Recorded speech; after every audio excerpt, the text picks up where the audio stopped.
আমি কে? আমি একজন ভারতীয় সৈনিক। আমি অজেয়কে জয় করব।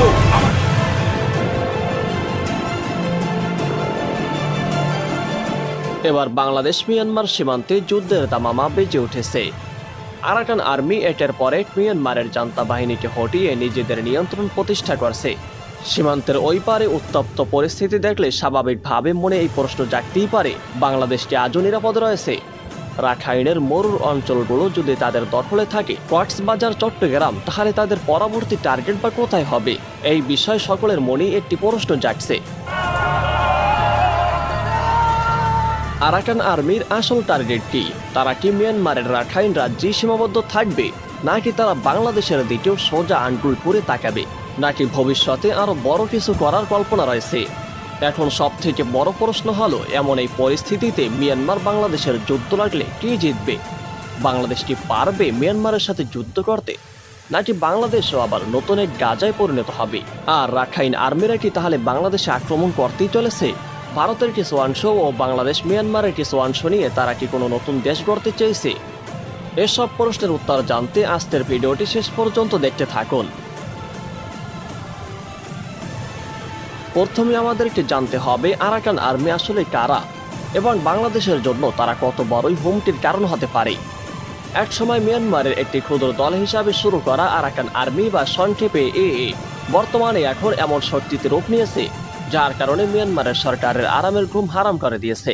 সেই সাথে এটা বললেও ভুল হবে না বাংলাদেশ এবং ভারতেরও, কেননা তারা ধীরে ধীরে কোথায় যে লেগে যায় তাও বলা যায় না। মিয়ানমার ছাড়াও যে কোন রাষ্ট্রের দিকে তারা আবার বাঁকা আঙ্গুল দিয়ে তাকায় তাও জানা যায় না। কিন্তু কিভাবে তারা এত শক্তিশালী হলো, যার কারণে মিয়ানমার সরকারের ঘুম টেনে নিয়েছে? মূলত এই প্রশ্নের উত্তর থাকবে অনেক, তবে সব থেকে সংক্ষেপ উত্তরই হলো এটি: আরাকান আর্মি মিয়ানমারের জান্তা সরকারের অব্যবস্থাপনা এবং দীর্ঘদিনের অত্যাচারের সুযোগ নিয়েছে। রাখাইন রাজ্যের মানুষ বছরের পর বছর ধরে জান্তা সরকারের নিপীড়নের শিকার হয়ে যাচ্ছে। এই অবিচার আর হতাশার সুযোগে আরাকান আর্মি সাধারণ মানুষের সমর্থন পেতে সক্ষম হয়েছে। গ্রামের পর গ্রাম তাদের প্রতি আনুগত্য প্রকাশ করেছে এবং স্থানীয় জনগণকে পাশে পেয়েই তারা নিজেদেরকে আরও শক্তিশালী করে তুলছে। দ্বিতীয়ত, তাদের সাময়িক কৌশল অত্যন্ত চতুর। আরাকান আর্মি জান্তা বাহিনীর বিরুদ্ধে গেরিলা কৌশল অবলম্বন করে। তাদের কৌশল হলো দ্রুত এবং পরিকল্পিত হামলা চালানো, এমনকি তারা এক জায়গায় আঘাত হেনে অন্য জায়গায় সরে যায়। আর এমন কৌশলেই জান্তা বাহিনী দিশেহারা হয়ে পড়েছে এবং তাদের শক্তি ধীরে ধীরে কমতেই যাচ্ছে। তৃতীয়ত, তাদের সংগঠনের দক্ষতা।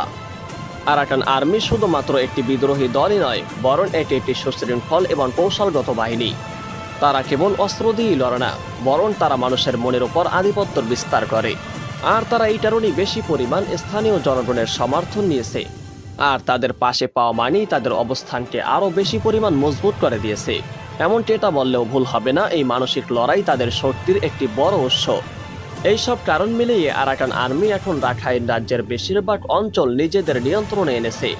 এমনকি মন্নুর মতো কৌশলগত এলাকাও তাদের দখলে। তাদের এই সাফল্য মিয়ানমারের সামরিক শক্তির জন্য এক বড় ধাক্কা। কিন্তু এখন একটি প্রশ্ন হলো, তাদের এই ক্ষমতা কি শুধু রাখাইন রাজ্যের ভিতরেই সীমাবদ্ধ থাকবে, নাকি তারা আরো বড় কিছু করার পরিকল্পনা করেছে? আরেকটি বড় প্রশ্ন হলো, তারা কি বাংলাদেশের কক্সবাজার এবং চট্টগ্রামের দিকেও আগাতে পারে?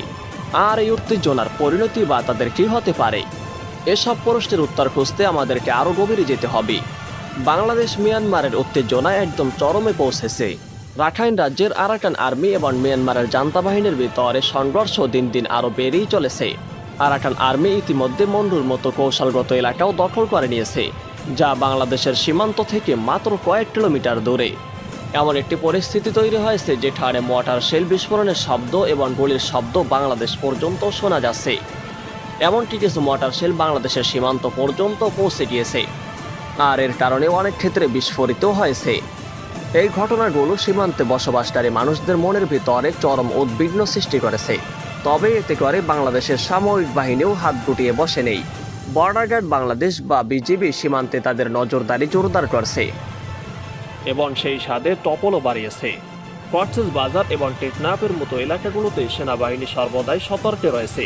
সেই সাথে সীমান্তে সেনা মোতায়েন করা হয়েছে, যাতে যে কোনো সময় দ্রুতই মোকাবেলা করা যায়।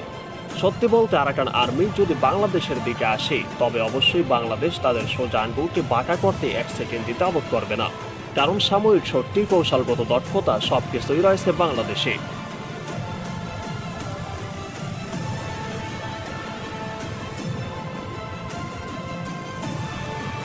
সামরিক শক্তির বিষয়ে বাংলাদেশের সাথে আরাকান আর্মির তুলনা কিছুতেই যায় না। সেই সাথে সেনাবাহিনীদের কাছে রয়েছে উন্নত মানের ট্যাঙ্ক, আর্টিলারি এবং রকেট লঞ্চার। তারা সর্বদাই ভূমি রক্ষা করার জন্য প্রস্তুত রয়েছে। আরও রয়েছে নৌবাহিনীর যুদ্ধ জাহাজ এবং সাবমেরিন এবং যুদ্ধ বিমান, যা বাংলাদেশকে আরও শক্তিশালী করে তুলেছে। অপরদিকে আরাকান আর্মির কোনো নৌবাহিনী নেই। তারা সর্বদাই স্থান বুকে গেরিলা কৌশলের দিকেই নির্ভরশীল। বাংলাদেশের বিমান বাহিনী আরও এক ধাপ এগিয়ে। তাদের অত্যাধুনিক আধুনিক বিমান আকাশ সুরক্ষিত রাখবে। অন্যদিকে আরাকান আর্মি আকাশ প্রতিরক্ষার দিক থেকে একেবারেই শূন্য। এই অবস্থায় বাংলাদেশের মতো শক্তিশালী একটি দেশের সাথে তাদেরকে যুদ্ধ জড়ানো মোটেও ঠিক হবে না।